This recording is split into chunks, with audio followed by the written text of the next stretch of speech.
Airtel அப்படின்னு ஒரு நிறுவனம் இருந்துச்சு. அந்த நிறுவனம் வைக்கிறது தான் சட்டம்.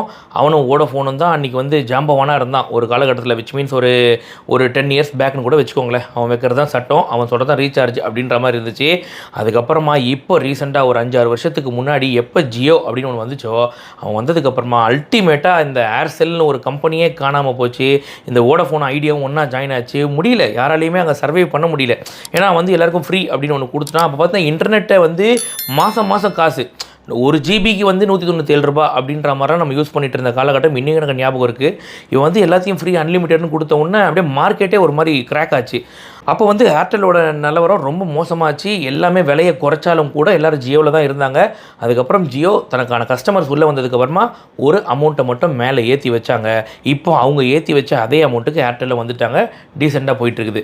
இப்போ என்ன பண்ணிட்டாங்கன்னா திரும்பவும் 2 கம்பெனியுமே இன்னும் கொஞ்சம் விலையை ஏற்றி ரீசெண்டாக இப்போ அறிவிச்சிருந்தாங்க. சரிங்களா, ஒரு மாதம் கூட ஆகலை, ஒரு விலையை ஒன்று ஏற்றிருந்தாங்க. இதுதான்டா சமயம் அப்படின்னு சொல்லிட்டு பிஎஸ்என்எல் அப்படின்னு ஒருத்தர் உள்ளே வந்தார். பெரிய பிளேயர், உண்மையிலேயே எந்த ஒரு இடத்துக்கும் உள்ளே போகக்கூடிய ஒரு நபர் உள்ளே வந்தார்.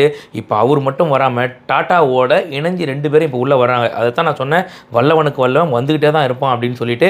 இப்போ இந்த பிஎஸ்என்எல் வந்து 4Gயோட வந்திருக்கு. ஆகஸ்ட் 15 அதாவது அடுத்த மாதத்துலேருந்து 5Gயே விடுறாங்க மெட்ரோ சிட்டிஸ் எல்லாத்துக்குமே. ஆனால் 2025க்கு அப்புறமா எல்லா சின்ன சிட்டிஸ் கூட வந்து பார்த்திங்கன்னாக்கா 5G அவைலபிள் இருக்குது அப்படின்றாங்க.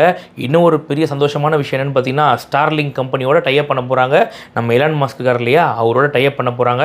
அவர் எப்படின்னு பார்த்தீங்கன்னா, இப்போதைக்கு நம்ம வந்து 100 MB 150 Mbps ஸ்பீடில் யூஸ் பண்ணும்போதே பயங்கரமாக இருந்துச்சு இல்லையா, 300 Mbps ஸ்பீடு கொடுக்க போகிறேன் நான் அப்படிங்கிறாரு. அப்படின்னா இப்படின்றதுக்குள்ளே ஃப்ராக்ஷன் ஆஃப் செகண்டில் பட்டு எல்லா வீடியோவும் அப்லோட் ஆகிடும்.